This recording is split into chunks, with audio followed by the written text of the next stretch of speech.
Hey party people, this is Jeremy from Jambalaya Plays Games. So today I'm here with a review of Honga by Honga Games. This is a game for 2 to 5 players who plays in about 45 minutes. It is designed by Gunter Burkhardt and it is also part of their Game Night Approved line. So you really want to pay attention to that because it's going to be a little bit higher level than a normal Honga game. So in this game you're going to be playing as one of the Sabertooth clan, and you're basically rivals trying to score the most points by collecting resources and turning them and trading them and bartering them. You're going to be paying homage to the god, which is kind of like a racetrack. You're also going to be trying to get more actions on your disc by attracting mammoths and bumping people out, and also gathering cards as well. But the point of the game is actually what's going to deter you, and that is Haba. He's going to try to steal your resources if you don't pay attention to him. But we're going to explore that a little bit further. I want to show you how the game plays, and then I'm going to give you my final thoughts. Let's get to the boards. This is the player board in the beginning of the game. They would also receive a card, and they would also receive the first player icon, this first player token, if they have the shaggiest hair. I don't know about that. But these are your resources for the game. You have your fish, you have your berries, mushroom, and water, and you will have one of each resource, except for this water here, you have 0. As you earn some resources, they will go up to 10. You move it to the right, and as you lose them, you move them to the left. If you are ever to earn a mammoth, it will go right here, and if you were to get any cards, it will go to the left, and also if you played them, they will go to the bottom. But this is the setup. Let's go ahead and get to the board. So this is the main board, and also we have some final setup things to talk about. You have your 6 mammoths for each player color on the right, and you would actually only have these set right here for your player count, and as you can see we have 6 apiece. You're going to put your game piece your scoring piece right here, your little tribal folk here at the bottom of the steps here. Honga goes in the middle, and as you can see it's laid out. I'm going to stand them up like that. And then you have your mammoth tooth over here. We'll talk about that later. Your forest cards or jungle cards, and then you also have your trading and barter cards over here. They go into 3 slots that are labeled right there. All right, and then that's your setup. The first player, whoever has this fire token, of course it's not going to go anywhere, but it is the beginning of the game. All right, so in this turn, on a turn, you would play one of your cards, your action cards, and you would only have one, and you will play it in one of these 4 spots, okay? And each card has 4 quadrants on them, and based on where the hands are, that will show you how you evaluate your turn and also how many of that action you can take. But the second part of your turn is pleasing Honga, okay? Honga needs your attention. He needs all your love, and if you do the right thing and make sure you have one hand facing him, you've done great. You can even stroke him like that. All right, but if you have not, and it was played this way, Honga's not happy, and he's angry. And he will join you on your board. And if he joins you on your board, Honga will eat your resources. Immediately, it will eat your resources. And each turn, it will continue to eat your resources until you have no more resources. Yes, it will keep doing that. And let's say you even earn a mammoth that'll add to your board. It will even eat that. So then it will keep going until you have no resources. Now, there's 2 ways you can get rid of them. You can draw a card that says get rid of Honga. And you also have players who may also play it like that. Play a card like this, or let's say like that in the future, and then they would receive Honga, all right? But then once you're done, and there's no more Honga, and we peased Honga, now we will take the actions on our turn. And based on how many hands we have, that's how many we'll get. So for example, over here I would get 1, 2 like that, and then I would get 1 fish added to my board. But we're going to go around the board and evaluate and show you how each one of these works, and then we'll come back. This is the Praise the Nature God track. Basically, you are trying to race to the top. Depending on how many actions you'll have, you'll move that many spaces up the stairs. The first player who gets up there is going to score 5 points. So I would move the green player here, but then you would have this player who also would score 2 points. After that's scored, everybody moves back down, and then it becomes a new race.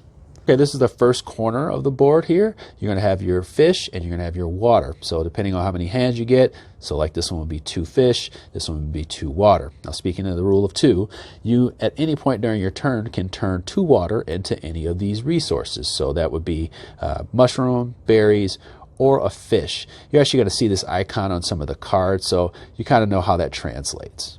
This is the top of the board, and as you can see, you're going to have your resources here, berries and mushrooms, but then you have these 3 villages, and that's where you would barter with these villages. This is the 1 location deck here, and based on how many hands you have pointing towards it when you place, you're going to trade in resources. So let's say I want to trade in for that 4 points there. I'm going to exchange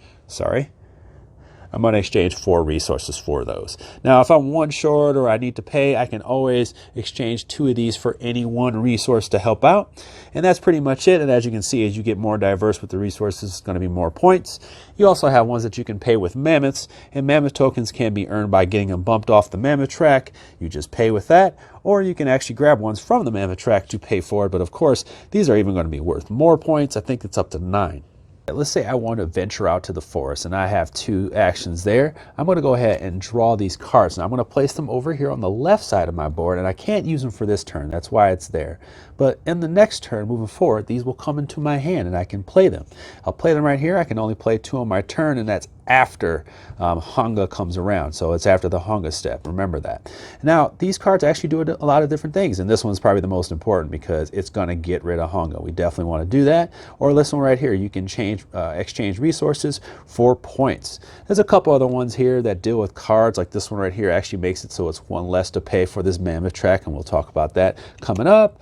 And there's just other ones that help you with cards, but they're pretty much easy to recognize. And of course, as you can see, some deal with resources, but you want to use those, and this actually has multi-use here too. So there's quite a variety of them. Definitely can hold as many of these cards as you want, so use them to your advantage. This is the attract the mammoth area, and of course, based on how many actions you have, that's how many actions you can take. You do not have to take all of them because maybe you don't have the resources, but you spend all of these resources, 1 fish, 1 grape, and 1 mushroom. And remember, you can trade in 2 of these for 1 resource to help yourself pay for those. You will put out a mammoth, and let's say you did it twice.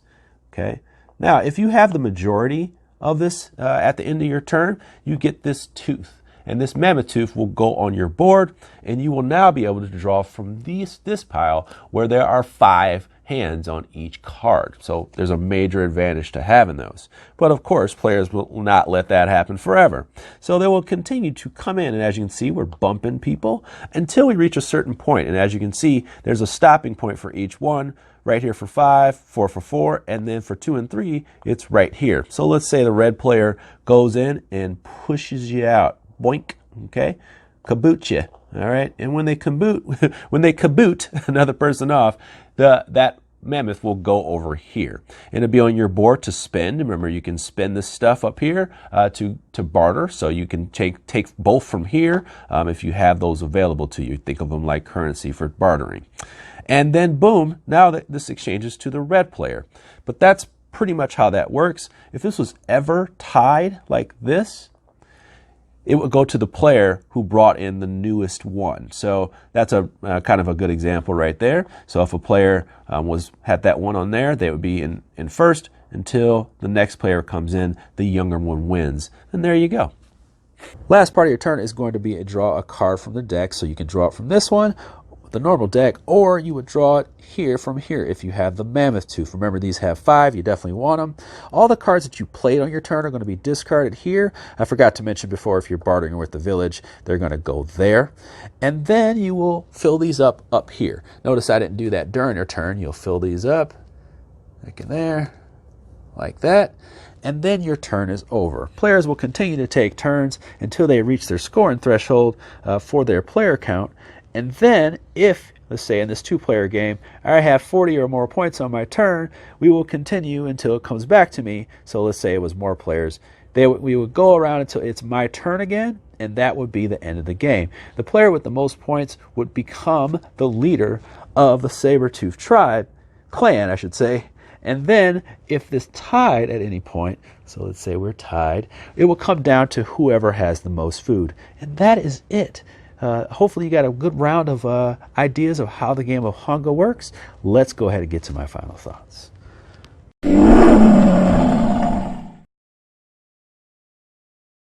Now, I want to start from the bottom and then work our way to adults here. So for kids, I'm going to tell you right away, of course, it's always going to depend on the kid, but this skills from 8 and above. My son is 7. He loves this game. He wanted to play it like 4 times a week. We played it 3. was like, wow, he really loves this game. And because he caught on to the concepts of the game. The big struggle is going to be Honga. Like, Honga is going to eat your resources. That may be a troublesome thing for a child. Also understanding that mammoth track and how it can unlock that 5th card.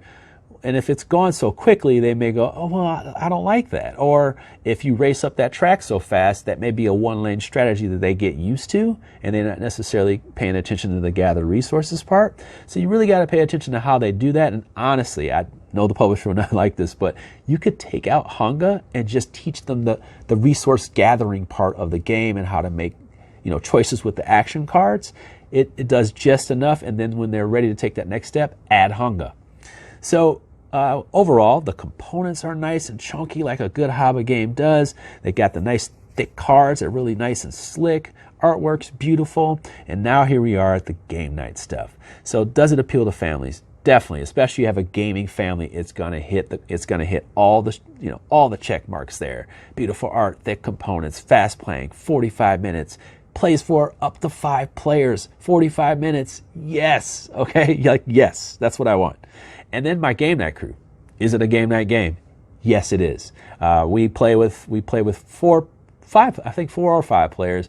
We had a really good time, and you have interesting choices even when you have Honga. You have the track that you need to run up to score points, and people have to pay attention to that. You're trying to gather resources. You got some card play in there, and then you also have this mammoth track that unlocks more, so people get really bumpy in that part. There's a lot at play, and there's a lot of choices to make, and that's why I think this game is deserving of the game night, a game night approved line. But also, it definitely is going in my collection. This one ain't coming out. All right, in the foreseeable future. I highly recommend Honga by Haba Games. I don't know, what do you think about this game? You let me know in the comments below. If you have any questions or I made a mistake, just let me know. All feedback is welcome. Thank you so much for your time. Feel free to like and subscribe. You have a wonderful day.